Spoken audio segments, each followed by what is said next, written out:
Assalamualaikum warahmatullahi wabarakatuh. Jumpa lagi teman-teman bersama Danika di dalam Danika Kirana Papa YouTube channel. Sekarang kita berada pada segmen Ustadz Menjawab.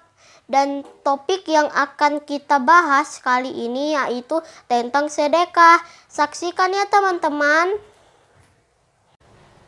Assalamualaikum Ustadz. Waalaikumsalam warahmatullahi wabarakatuh. Bagaimana kabarnya Ustadz? Alhamdulillah baik. Kakak Dani bagaimana kabarnya? Baik. Alhamdulillah. Pak Ustadz namanya siapa? Kalau Ustadz nama lengkap Muhammad Rum Ramadan, biasa dipanggil Rum. Kesibukannya apa sehari-hari Pak Ustadz? Alhamdulillah saat ini kesibukan Ustadz bekerja di Badan Amil Zakat Nasional, selain di Badan Amil Zakat Nasional dan juga mengurus Yayasan Quran Mujibur Rahman. Pak Ustadz, sebenarnya Basnas itu apa sih? Kalau Basnas itu adalah Badan Amil Zakat Nasional. Nah, Basnas ini dibentuk oleh pemerintah. Di zaman Rasulullah itu belum ada Basnas, adanya Baitul Mal. Nah, Baitul Mal itu sementara di Basnas, di mana Baitul Mal itu dibentuk oleh Rasulullah. Kemudian di Indonesia saat ini adanya Basnas yang dibentuk oleh pemerintah. Seperti itu. Bedanya apa Ustadz antara zakat, infak, dan sedekah? Bedanya antara zakat, infak, dan sedekah. Sebenarnya ketika dilihat daripada zakat itu sendiri, zakat itu ada dua. Nah, yang pertama ada zakat wajib dan yang kedua ada zakat sunnah. Nah, zakat wajib itu yang dikatakan zakat. Nah, orang yang berzakat yang wajib ini khusus bagi orang-orang yang dimana hartanya itu sudah mencapai nisab. Nah, nisab itu besaran zakatnya, besaran penghasilan yang didapatkan. Sementara haul itu setahun. Banyak di antara orang-orang yang bertanya-tanya, bolehkah membayar zakat itu setiap bulan? Nah, itu boleh-boleh saja. Tujuannya untuk apa? Untuk meringankan.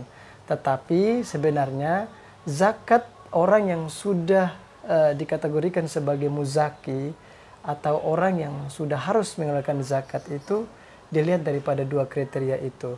Yang pertama adalah orang yang dimana hartanya sudah mencapai nisab dan yang kedua sudah mencapai haul. Sementara zakat sunnah adalah zakat yang dimana tidak terikat antara haul dan nisab, yaitu infak sedekah. Itu yang namanya zakat sunnah. Tapi di antara kita masih banyak yang belum memahami bahwa ternyata zakat itu ada dua. Yang kita pahami saat ini adalah infak dan bersedekah. Seperti itu. Kalau di Basnas sendiri, cara mengelola zakat, infak, dan sedekahnya bagaimana Ustadz? Nah, kalau di Basnas, kebetulan Ustadz itu di Basnas Badan Amil Zakat Nasional Provinsi Papua. Alhamdulillah, zakat, infak, dan sedekah yang Basnas kumpulkan kemudian dikelola dalam berbagai macam program. Nah, di antaranya adalah program Papua Dakwah, kemudian Papua Sehat. Nah, kalau Papua Dakwah ini, Basnas itu memberikan bantuan kepada kafalah kepada para ustadz, kemudian juga para guru honorer, dan juga para anak-anak yatim, kemudian yang tidak mampu ketika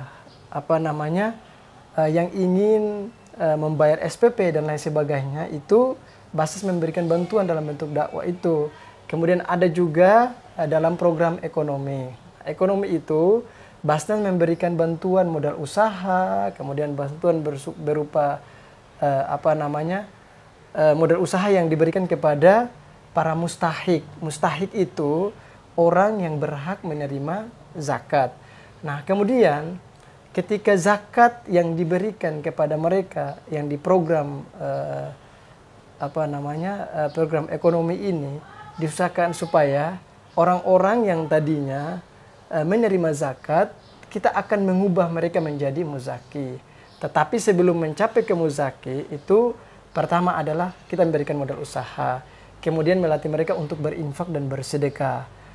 Setelah mereka menjadi infak, munfik, maka kita akan mengajak mereka untuk menjadi muzaki, orang yang memberi zakat ketika zakat mereka itu sudah mencapai nisab. Kemudian juga di sana di Basnas ada program kesehatan. Program kesehatan itu, melalui program kesehatan ada pengobatan gratis, di mana Basnas Provinsi Papua telah menyediakan klinik rumah sehat Basnas Jayapura. Nah, di situ ada pengobatan-pengobatan gratis kepada orang-orang yang tidak mampu. Nah, di sana ada prabayar juga, tetapi itu setengah harga dari orang seperti halnya pemeriksaan di dokter umum dan lainnya. Itu setengah harga. Sementara klinik ini digratiskan kepada baik muslim maupun non muslim. Kalau untuk muslim itu dari dana zakat, sementara non muslim itu dari dana infak dan sedekah. Selain program ada klinik RSB ini, insya Allah Bas akan membangun rumah sehat Basnas itu diperuntukkan juga kepada orang-orang yang tidak mampu. Kemudian ada juga program program Ramadan berbagi. Di sana Basnas Provinsi Papua memberikan bantuan berupa sembako dan uang tunai kepada mereka yang berhak menerima zakat itu di akhir-akhir Ramadan supaya bertujuan untuk mereka bisa memenuhi kebutuhannya di akhir Ramadan itu atau di hari raya Idul Fitri.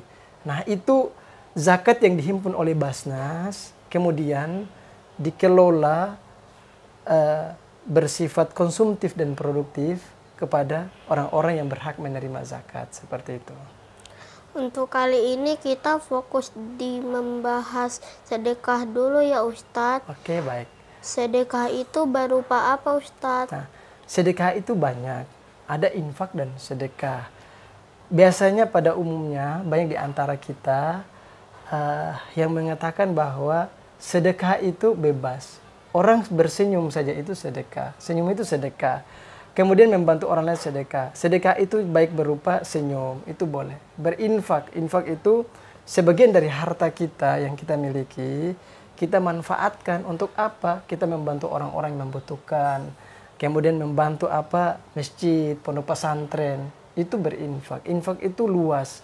Nah, sehingga dengan infak dan bersedekah itu di luar daripada zakat itu, sehingga infak ini mampu untuk membantu saudara kita. Jadi infak ini tidak terikat seperti zakat yang hanya untuk Islam saja, tapi berinfak ini juga boleh kepada saudara kita yang non muslim.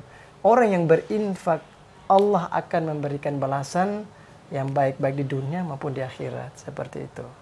Hukum sedekah di dalam Islam bagaimana Ustadz? Nah, hukum sedekah dalam Islam itu sunnah, tidak diwajibkan seperti yang tadi, bahwa ketika seseorang yang diberikan kelebihan rezeki, di mana rezeki itu ketika sudah mencukupi untuk kebutuhan hari-harinya, dia boleh berinfak berbagi kepada orang-orang sesamanya, baik tetangga, kemudian kerabat, dan juga orang-orang yang di sekitarnya. Itu infak, terkait dengan infak, seperti itu. Sasaran sedekah yang paling utama buat siapa Ustadz? Nah, bersedekah sebenarnya dalam Islam itu kita dianjurkan untuk bersedekah, berinfak dan bersedekah kepada keluarga kita. Itu yang paling pertama. Kemudian setelah keluarga kita kepada kerabat. Setelah itu baru kita berinfak dan bersedekah kepada orang lain. Jangan kita pergi membantu orang lain sementara keluarga kita masih dalam keadaan kesusahan. Sehingga dianjurkan untuk kita mengutamakan itu. Itu seperti itu untuk sasaran infak itu. Seperti itu. Bolehkah kita bersedekah atas nama orang yang sudah meninggal? Itu boleh. Di dalam Islam itu ada 3 yang amalan yang tidak akan terputus. Yang paling pertama adalah ilmu yang bermanfaat. Ilmu yang bermanfaat seperti apa? Kita yang punya ilmu, kemudian kita mengajarkan kepada orang lain. Kemudian setelah kita mengajarkan kepada orang lain, itu kita akan mendapatkan pahala. Setelah orang yang kita mendapatkan ilmu yang kita ajarkan, dia mengajarkan kepada orang lain, maka kita juga mendapatkan pahala. Orang yang mengajarkan itu kemudian mengajarkan kepada orang lain, maka kita juga tak mendapatkan pahala. Jadi pahala jariah untuk ilmu yang bermanfaat tidak akan terputus walaupun kita sudah meninggal. Dan yang kedua yaitu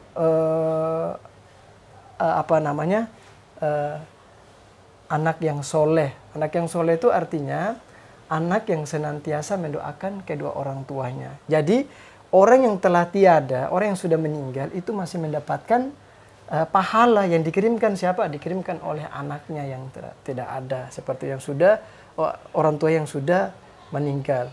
Sehingga anak yang soleh ini tugasnya adalah pertama mendoakan kedua orang tuanya. Dan yang kedua adalah ketika kita memiliki kelebihan rezeki, maka diperbolehkan untuk berinfak dan bersedekah atas nama orang tua. Dan pahala itu akan sampai kepada orang yang sudah meninggal. Dan yang ketiga adalah amal jariah. Amal jariah itu ketika kita yang masih hidup, kemudian maupun orang yang sudah meninggal, kita berinfak untuk membangun pondok pesantren, kemudian masjid.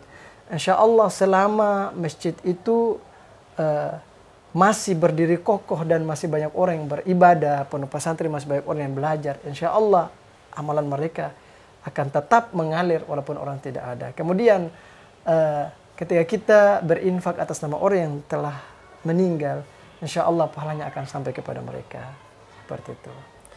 Ada atau tidak manfaat sedekah dalam kehidupan sehari-hari? Manfaat daripada sedekah itu banyak. Pertama adalah menolak bala, itu sudah pasti.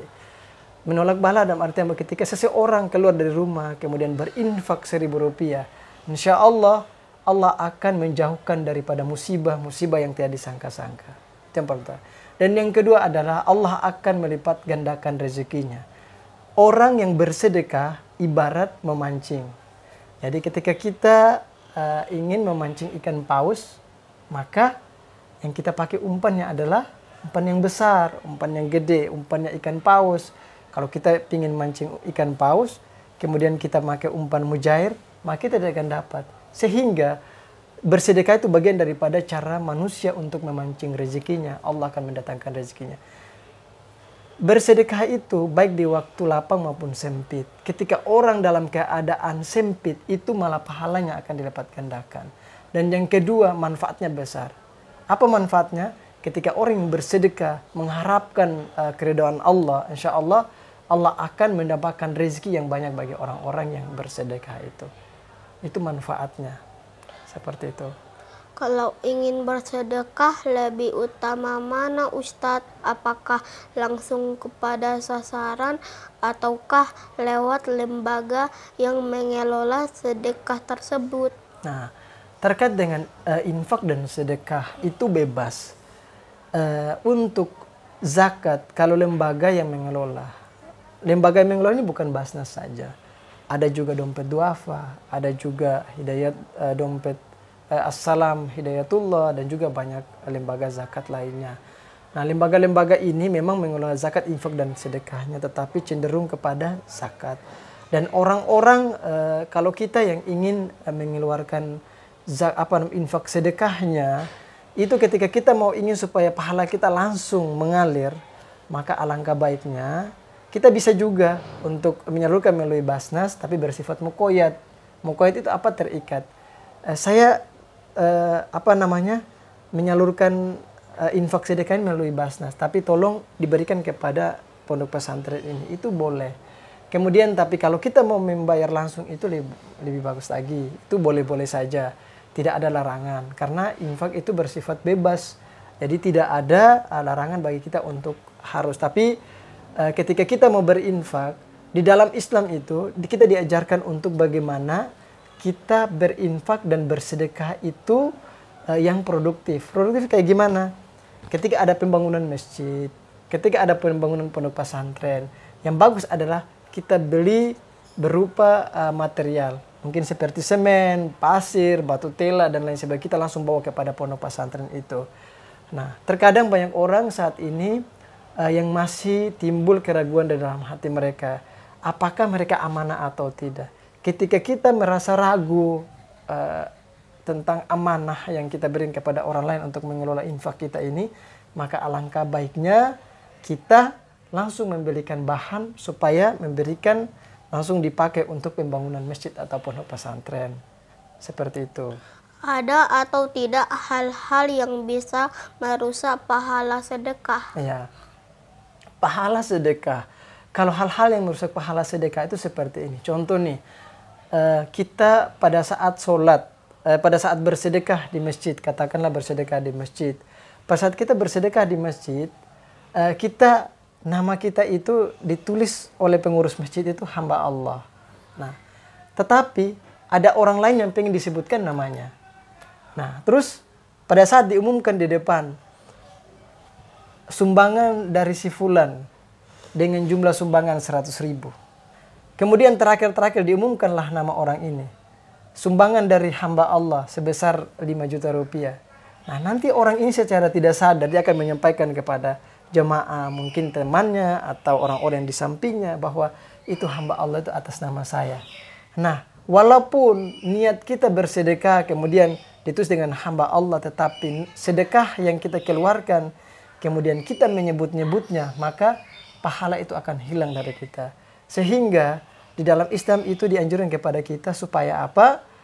Kita memberi dengan tangan kanan, kita berusaha supaya tangan kiri tidak mengetahuinya. Supaya apa? Sedekah yang kita berikan itu tetap terjaga utuh pahala kita. Seperti itu. Seandainya kita bersedekah pakai uang jajan pemberian orang tua, apakah pahala bersedekahnya mengalir juga ke orang tua kita, Ustadz? Ya, insya Allah kalau anak yang belum balik, kemudian melakukan kebaikan-kebaikannya, insya Allah pahala juga sampai kepada orang tuanya. Nah, tetapi ketika anak sudah balik, maka dia akan menanggung semua apa yang dilakukan, baik itu amalan-amalan yang dilakukan maupun hal-hal yang dilarang oleh Allah Subhanahu wa taala. Jadi orang tua akan mendapatkan pahala daripada sedekah yang diberikan anak kepada dari hasil jajan yang diberikan orang tua kepada anak. Terus apa yang didapatkan oleh anak tersebut? Yang didapatkan adalah dia akan terlatih menjadi orang yang dermawan. Itu seperti itu. Kalau seandainya kita bersedekah atas harta dari hasil yang tidak halal, bagaimana Islam memandangkannya, Ustadz? Ya, Islam memandang harta yang kita keluarkan dari hasil korupsi misalkan, kemudian hasil menjual khamar, kemudian judi dan lain sebagainya, itu tidak diperbolehkan dalam Islam. Ketika apa yang kita dapatkan dari jalan yang haram, kemudian kita infakkan, kita sedekahkan kepada orang lain, maka itu tidak akan tercatat sebagai amalan. Nah, sehingga kita dianjurkan kepada kita, apa yang kita berikan kepada orang yang membutuhkan, berinfak dan bersedekah, itu kita berusaha semua dari hal-hal harta halal yang kita dapatkan, dari pekerjaan yang halal, sehingga kita keluarkan, kita akan mendapatkan manfaat dari situ. Tetapi kalau sudah awalnya jelek, maka kita tidak akan mendapatkan manfaat, baik pahala maupun manfaat lainnya. Jadi kita tidak akan dapat apa-apa dari hasil usaha, dari perjudian, kemudian korupsi dan lain sebagainya. Itu seperti itu. Kenapa dikatakan bahwa seseorang yang telah tiada, seandainya bisa dihidupkan kembali, dia ingin perbanyak sedekah, bukan berkata supaya dapat perbanyak sholat ataupun puasa? Ya, Allah Subhanahu wa taala berfirman di dalam Al-Qur'an surat Al-Munafikun ayat 10. Itu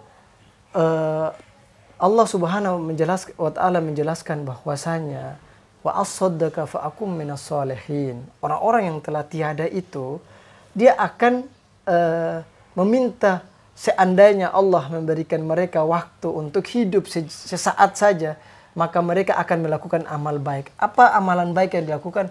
Yang pertama dilakukan adalah bersedekah. Kenapa bersedekah? Kenapa ketika mereka mati, mereka sudah meninggal, ketika diberikan kesempatan, seandainya diberikan kesempatan untuk hidup kembali, amalan yang dilakukan hanya bersedekah, bukan zakat, bukan puasa, bukan sholat. Itu karena apa?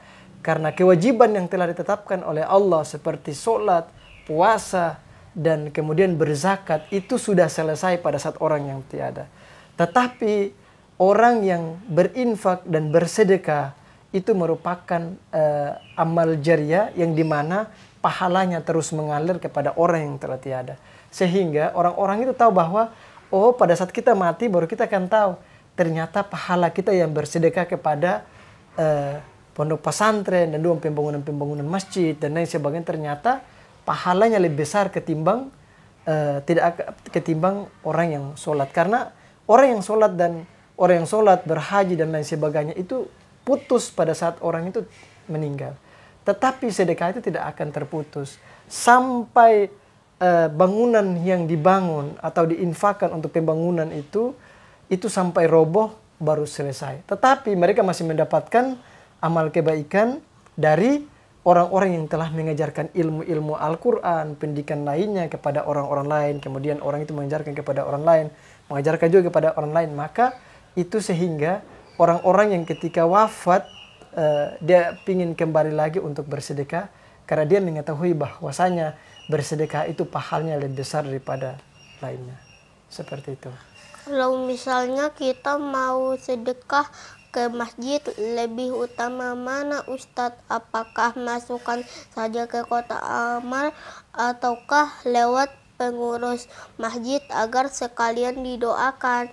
Nah, banyak di antara kita yang berharap apa yang diberikan kepada pengurus ataupun pesantren itu supaya didoakan, karena mereka menganggap bahwa pada saat pemberian dan doakan itu adalah salah satu hal yang yang sakral dilakukan. Nah, sehingga mereka juga tahu bahwa mereka telah didoakan pada saat memberikan sedikit infak ataupun sedekah itu. Terus bagaimana? Apa kita langsung masukkan kepada kotak amal atau kami memberikan kepada masjid? Sebelumnya kita harus memastikan bahwasanya apa yang kita berikan itu langsung digunakan. Tetapi ketika kita berikan, kemudian barang itu belum digunakan, hanya diumumkan saja sebanyak-banyaknya, tetapi tidak dibelanjakan di jalan Allah, maka alangkah baiknya kita pergi mencari tempat yang dimana membutuhkan, kita langsung berinfak kepada mereka. Berinfak supaya langsung amalan kita itu sampai. Kadang-kadang ada banyak orang yang bertanya-tanya seperti ini. Saya mau bersedekah. Ketika masukkan uang di kotak amal itu, ada yang beranggapan bahwa berharap uang itu segera dipakai. Tetapi ketika orang itu sudah mati, amalnya masih tertahan dalam kotak amal. Sehingga alangkah baiknya diberikan, langsung didoakan. Itu seperti itu. Pak Ustadz, kalau kita bersedekah untuk pembangunan masjid, berarti selama masjid itu digunakan ibadah, maka pahalanya akan terus mengalir ke kita. Berarti atau tidak kalau ada orang yang lebih memilih bersedekah untuk pembangunan masjid dibanding bersedekah berupa makanan. Ya, makanya tadi Ustadz sampaikan bahwa kita usahakan ilmu yang diajarkan oleh Syekh Ali Jabir itu, bahwasanya bersedekahlah sesuatu yang bersifat produktif. Produktif itu apa? Produktif itu ketika kita memberikan infak atau bersedekah kepada sesuatu pembangunan, maka amal itu akan terus mengalir. Coba kita pergi bersedekah untuk si fulan atau anak yang orang-orang yang membutuhkan. Pada saat kita memberikan, pahala yang kita dapatkan saat itu saja. Tetapi kalau kita memberikan kepada pembangunan, kepada masjid, pembangunan masjid, memang betul pada saat sedekah yang kita berikan selama masjid itu berdiri kokoh, kemudian orang-orang yang beribadah sebelum dirobohkan, maka pahala kita terus mengalir. Tetapi alangkah baiknya kita mengikuti apa yang disampaikan oleh Syekh Ali Jabir, bahwa carilah pahala yang produktif, di mana ketika kita memberikan sesuatu, berinfak, bersedekah untuk pembangunan, insya Allah itu lebih utama. ketimbang atau memberikan Al-Quran kepada orang-orang yang belajar Al-Quran. Itu lebih utama sebenarnya, lebih baik. Supaya apa? Pada saat kita mati, pahala kita tetap ada atau berjalan pahala kita, amal jariah kita. Tetapi perlu kita ketahui bahwa ketika memberikan Al-Quran, kita juga harus melihat orangnya. Jangan sampai kita memberikan Al-Qurannya, tetapi Al-Quran dijadikan sebagai pajangan. Maka apa yang kita berikannya, kita tidak akan mendapatkan pahala selain Al-Quran itu dipakai atau dibaca. Seperti itu. Terima kasih ya Pak Ustadz wawancaranya. Alhamdulillah, sama-sama. Assalamualaikum Pak Ustadz. Waalaikumsalam warahmatullahi wabarakatuh. Demikian teman-teman wawancara aku dengan Pak Ustadz. Sampai jumpa lagi di video aku berikutnya. Jangan lupa like, komen, dan subscribe. Wassalamualaikum warahmatullahi wabarakatuh. Waalaikumsalam warahmatullahi wabarakatuh.